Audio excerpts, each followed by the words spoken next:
Hey there everybody, we're going to be doing another tips and licks video here. Today I'm going to talk about a technique that I saw one of the great players, Tosin Abasi, come up with. He calls it selective picking, and that's exactly what I'm going to call it too, because it makes the most sense. So let's jump right into that. He does something where he's tapping chords and then he's using his pick. So I'm going to do a power chord real quick just to show you kind of like what his thing is.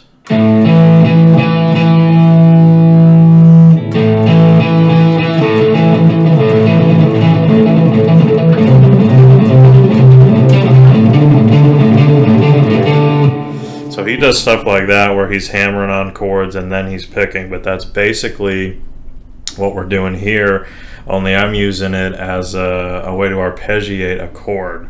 The chord progression you heard in the background was a C minor to a G minor to a D to a G minor again. So we're in the key of G minor here. Right off the bat,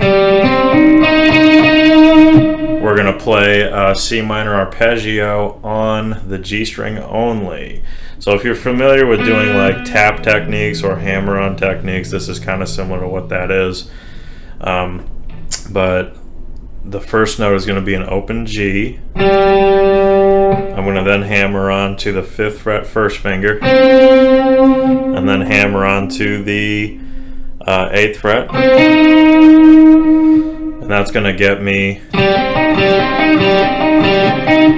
Now you have the hammer-on part, and then you have the picking part. So you're going to pick first and then do the 2 hammer-ons. Just notice how I took my hand away. So you're going to do that, and then once you've completed the hammer-ons, you're going to then pick 3 times really quick. So it's going to look like and sound like this.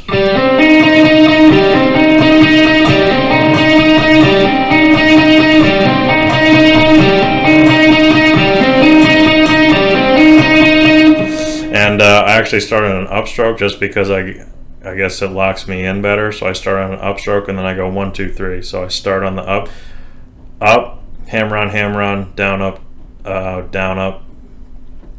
down, and then I just keep doing that over and over again. And then all the rest of the progression is I move down to the 4th string, same thing, same frets. And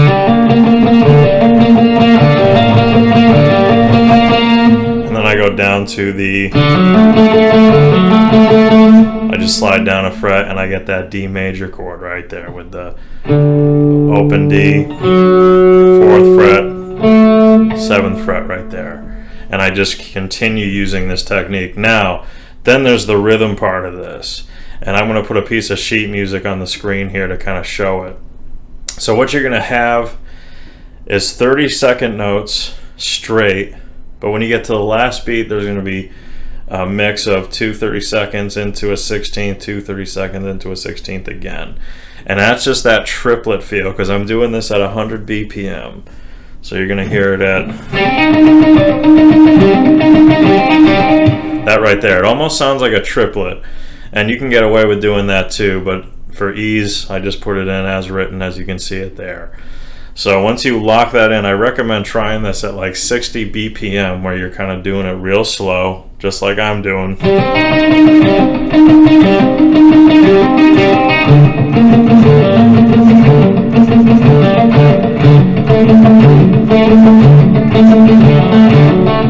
And you just kind of go back to each one, and once you start getting that coordination in there, you can start to speed it up to like 80 BPM.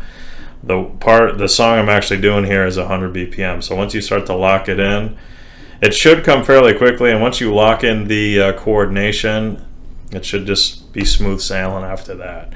So this is a really cool technique. I've been throwing in some of my solos on music I've been writing and stuff. So hope you enjoyed this. You can use this as little tricks for the trick bag. And if you did like this video, please like and subscribe.